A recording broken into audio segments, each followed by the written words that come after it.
अच्छा, लगभग कितने मरीजों को डायरेक्ट इनडायरेक्ट आज तक आपने ठीक किया है? और कुछ 4-5 ऐसी क्रिटिकल बीमारी बताइए जिसमें लोग हार गए थे लोगों से। सिद्धू जी का एक केस तो दिख रहा है, इसके अलावा भी लीवर सिरोसिस और तमाम तरह की चीज़ें होती हैं जो आपके यहाँ से ठीक हुई हों, जो निराश हो चुके थे। देखिए यार अगर उसको टेक्निकली जवाब दें, हमारा एक वेबसाइट है कोरोनाकाल.tv, www.coronakal.tv।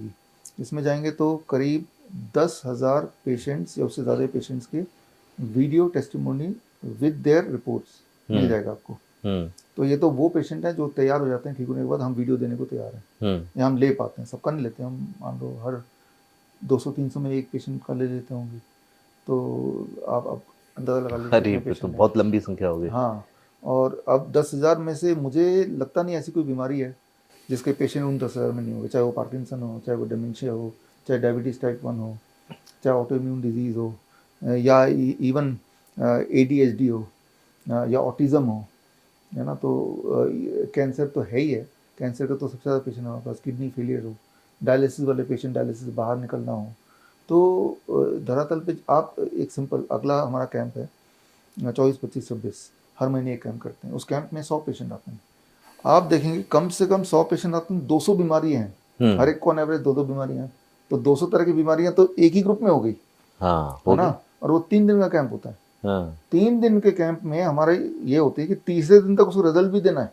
हुँ, वो यही सोच के आया है, हुँ, इंसुलिन वाले को इंसुलिन छुड़वाना है, बीपी वाले को बीपी की दवाई छुड़वानी है और बीपी नॉर्मलाइज भी करके दिखाना है।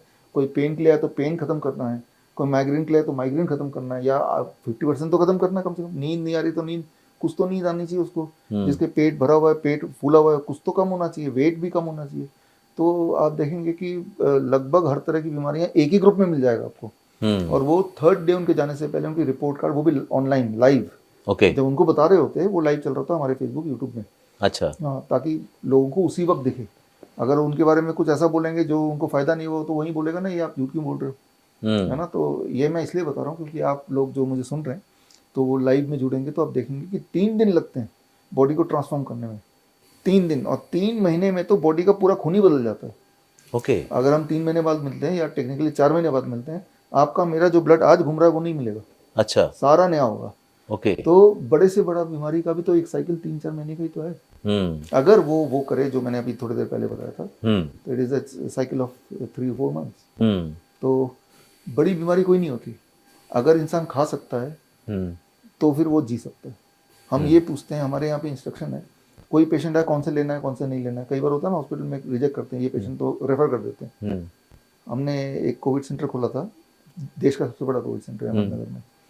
तो तब से ये इंस्ट्रक्शन मैंने दिया है कि पेशेंट अगर खा सकता है तो ले लो उसको, ओके, चाहे ऑक्सीजन सिलेंडर लगा के आए, हुँ, चाहे बिस्तर पे लेट के आए, खा सकता है, खा सकते हो, पी सकते हो, ले लो उसको। ओके। तो अगर आप खा सकते हैं, पी सकते हैं तो ठीक भी हो सकता है। तो क्या आपके इलाज बहुत महँगे होते हैं क्या? इलाज तो फ्री है। अच्छा, इलाज भी? जो मैंने आपको बताया, हुँ, ये आपने घर में कर लिया, आप ठीक हो गए, हाँ, तो पैसे तो आपने कुछ दिए नहीं, इलाज हाँ, फ्री हो गया ना। हाँ, लेकिन कई लोग बोलते हैं हॉस्पिटल आके ठीक होना है, फिर तो उनके ऊपर 2 डॉक्टर लगाने पड़ेंगे, उनके खाने पीने का शेफ लगाना पड़ेगा, और हुँ, उनका रूम का रेंट, फिर तो इलाज सबसे महंगा है। अच्छा, लेकिन मैं बोलता हूँ, आपके माध्यम से बोल रहा हूँ कि आप मेरे हॉस्पिटल मत आओ, हाँ, आप नॉलेज लो जो मैं दे रहा हूँ, क्योंकि यही करने वाला हूँ मैं, और इसको पहले अप्लाई करो।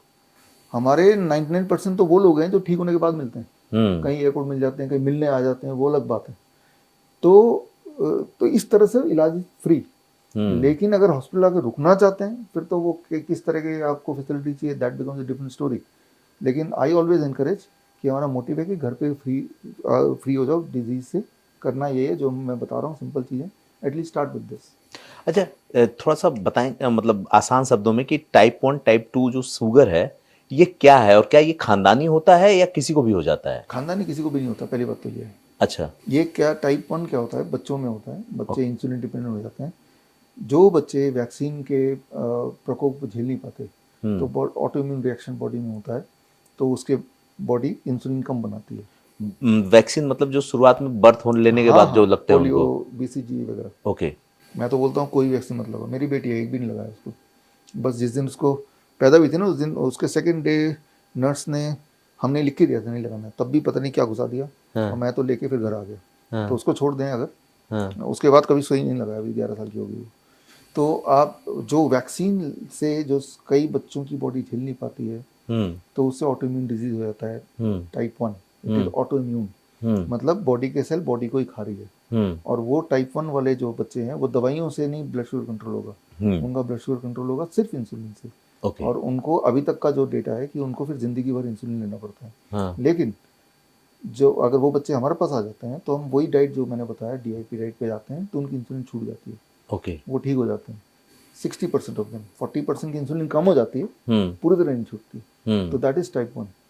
टाइप 2 वाले होते हैं जिनकी बॉडी इंसुलिन बना तो रही है लेकिन इंसुलिन बना रही है लेट से, है ना। जैसे कई बार आपने उबर किया कॉल, आप पहले पहुंच गए, वो आ रहा देर से आ रहा है, तब भी पैसा उतना ही देना उसको, है ना, लेकिन आपको वेट करा है। तो इंसुलिन बाद में बन रही, तब तक शुगर ब्लड में वेट कर रहा है, हाई ब्लड शुगर कर दिया ना, वो आ रहा है, बन रहा है, बल्कि उनका ज्यादा बन रहा है लेकिन लेट से बन रहा है। तो लेट से बनने को ठीक कैसे करेंगे? जब आप टाइम ऑफ ईटिंग को ठीक कर देंगे कि मैं 6 बजे के बाद नहीं खाऊंगा, अपने आप साइकिल ठीक हो जाएगा, ठीक है ना। तो जो टाइप 2 वाले हैं वो तो 100% लोग इंसुलिन फ्री, दवाई फ्री हो ही जाते हैं। टाइप 1 वाले में वो कब हमारे पास आते हैं वो निर्भर करता है, क्योंकि जैसे ही टाइप 1 होते हैं इंसुलिन जब बाहर से लेने लगते हैं तो पेनक्रियास की ग्रोथ वहीं रुक जाती है। बच्चा तो बड़ा हो रहा है, पेनक्रियास इतना से रह गया। अब हमारे पास जब आया 2 साल बाद, तब पेनक्रियास की size is not in proportion to his body, वो तो छोटी रह गई। अब अगर हमारी डाइट से वो पेनक्रियास 100% भी काम करेगा तब भी उसकी प्रोडक्शन इंसुलिन की पूरी नहीं होगी, दैट गैप इज देयर। तो ये है फर्क टाइप 1 एंड टाइप 2 में। अच्छा, ये जो किडनी आजकल बहुत ज़्यादा फेलियर का मामला आ रहा है, डायलिसिस पे जाने की बात आ रही है, इसके पीछे भी शुगर ही जिम्मेदार है क्या? शुगर बोलें या शुगर की दवाई बोलें, अच्छा, क्योंकि जब शुगर की दवाई पे कोई रहता है फिर तो उसकी शुगर तो नॉर्मल है ना, फिर तो शुगर कोई बीमार है ही नहीं वो, क्योंकि शुगर तो उसका ब्लड में नॉर्मल ही है। अब जब किडनी डैमेज हो रहा है, वो डैमेज जो हो रहा है वो दवाई की वजह से हो रहा है, डायबिटीज़ की दवाइयों की वजह से।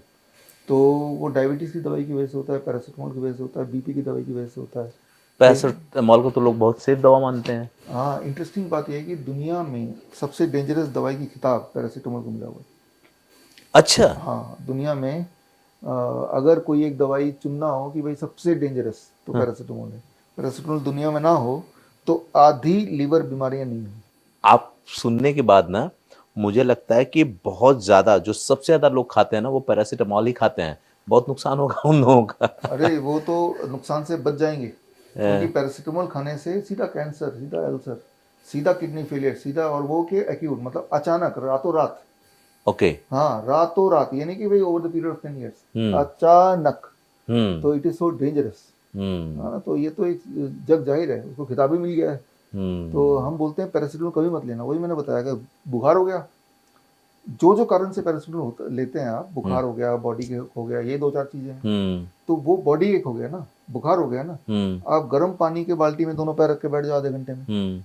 तो ये रिसर्च ये कहती है, हमने भी इस पर किताब लिखी है, कि पैरासीटामोल से जितनी देर में आराम मिलता है उससे जल्दी आराम मिल जाएगा lower leg hot water immersion से। ओके। तो आराम ही तो पाना है, बुखार को तो कंट्रोल करना है, बॉडी एक को ही तो खत्म करना है। तो बाल्टी में 42 degree Celsius for 30 minutes you can do it. It is faster, safer and long lasting than paracetamol. Simple हो गया, तो आपका घर का पैरासीटामोल हो गया।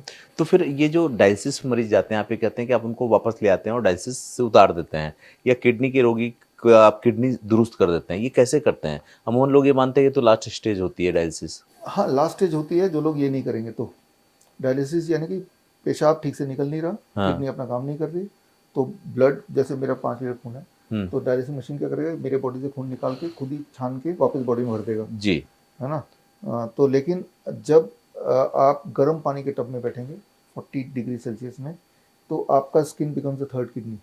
स्किन को मेडिकली थर्ड किडनी बोलते हैं। ओके।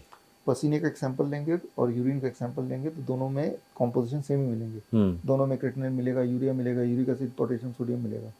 तो जो चीज़ किडनी नहीं कर पाती वो काम स्किन कर सकती है, अगर स्किन का टेम्परेचर बढ़ा दें और एक पर्टिकुलर प्रेशर दे दें। तो गर्म पानी के टब में जब पेशेंट को हम बिठाते हैं यहाँ तक पानी 2 घंटे तक, तो जो चीज़ बॉडी से उसकी नहीं, वो किडनी निकाल पा रही, वो स्किन के रास्ते निकल रहा है। 2 घंटे बाद जब वो पेशेंट बाहर निकलता है, अपना वेट दोबारा करता है 2 घंटे बाद ही, तो वेट 500 ग्राम से 1 किलो कम मिलता है। अच्छा। हाँ, और उनका ब्लड प्रेशर पहले 180 था बटे 100, तो अब 140 बटे 90 मिलेगा। अच्छा, 2 घंटे के अंदर ही, यानी कि बॉडी जो फूल गया था, स्वेलिंग गायब मिलेगी। तो ये डायलिसिस होगी एक तरह से। और इस तरह से जब हम लगातार कराते हैं कुछ दिनों तक, एक टाइम आता है जब no more swelling in the body, okay. No more weakness, urine output better, तो करना बंद कर दिया तो ठीक हो गया। मतलब जो हमारी वैद्य वाली प्रणाली थी, जब वैद्य लोग हुआ करते थे, जैसे हम लोग पढ़ते थे, बहुत ज़्यादा पुरानी बात तो नहीं होगी, 100 साल पुरानी ही बात होगी, तो क्या ये असाध्य बीमारियाँ होती थी जो आज भी हो रही हैं और वो ठीक कर देते थे, या तब ऐसी बीमारियाँ नहीं थी जो आज हैं?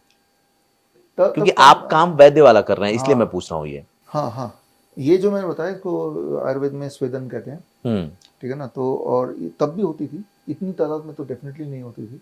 और अभी तादाद ज़्यादा इसलिए है क्योंकि बहुत सारे लोग जो किडनी पेशेंट है भी नहीं, उनको डायग्नोसिस के नाम पे उनको किडनी पेशेंट घोषित कर दिया जाता है, ओके। जिनको डायलिसिस की कोई ज़रूरत नहीं है। हुँ, तो लेकिन आपकी नज़र में, उसकी नज़र में तो एक और पेशेंट बढ़ गया ना। हुँ, हुँ, तो आप देखेंगे कि सूडो पेशेंट मैं बोलता हूँ या कागजी पेशेंट मैं बोलता हूँ, कि काफ़ी सारी तादाद वो हैं जो अदरवाइज हेल्दी हैं, बस कागज़ में उसके लिखा है कि ये किडनी फेलियर है बिकॉज ऑफ हुँ, क्रिएटिनिन। हुँ, तो और जो वैद्य लोग देखते थे वो सिर्फ नाड़ी देखेंगे हुँ, या सिम्टम देखेंगे। तो नाड़ी झूठ नहीं बोलता, सिम्टम झूठ नहीं बोल रहा, अगर वो बोल रहा है पेट में दर्द बोल रहा है तो होगा ही। रिपोर्ट झूठी झूठ बोलती है अक्सर, ठीक है ना। तो रिपोर्ट भी हम लेते हैं, मेरी इसमें भी कुछ किताबें हैं। तो तो पेशेंट ज़्यादा नहीं है आज भी, कुछ तो लाइफस्टाइल की वजह से है, जो पहले नहीं थी। लेकिन किडनी वाले पेशेंट या मधुमेह बोलते हैं डायबिटीज़ को, ये सब पहले भी हुआ करता था। हुँ, जो हॉट वाटर इमर्शन मैं बता रहा हूँ अभी, पहले आयुर्वेद में इसका जिक्र है स्वेदन, हुँ, यानी कि पहले भी इस तरह की दिक्कतें होती थी, but very very less. Hmm.